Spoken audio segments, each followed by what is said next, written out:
talagang emergency kasi maari ka kasing mahimatay.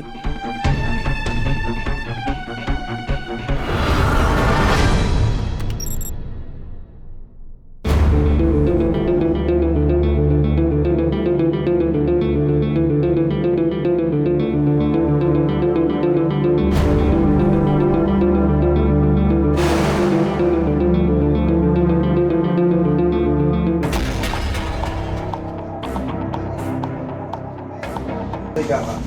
Tiga ka.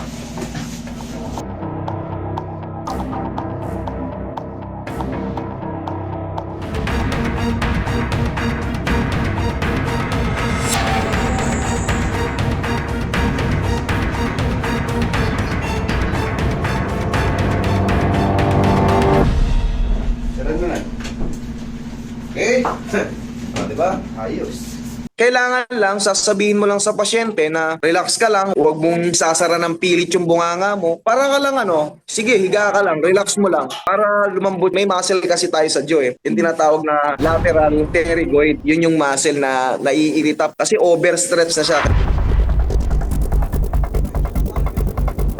Higa ka. Higa ka.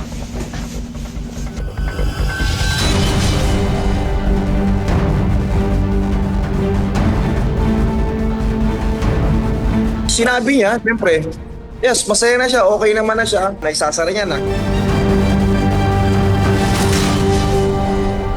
Ang tawag kasi ron is TMJD, temporomandibular joint displacement. So yung sa kanya, yung lockjaw niya, yung tinatawag na displacement ng condyle. Kaya itutulak ko lang yung condyle na yun. Yung condyle niya, dalawa yun, left and right, idinidiin lang yun pababa. Once na kasi makabalik na yung condyle sa tinatawag nating mandibular fossa Yun, makakabalik na yung condyle niya ron sa mandibular fossa. So, makakapagsalita na siya maayos, masasara niya na yun.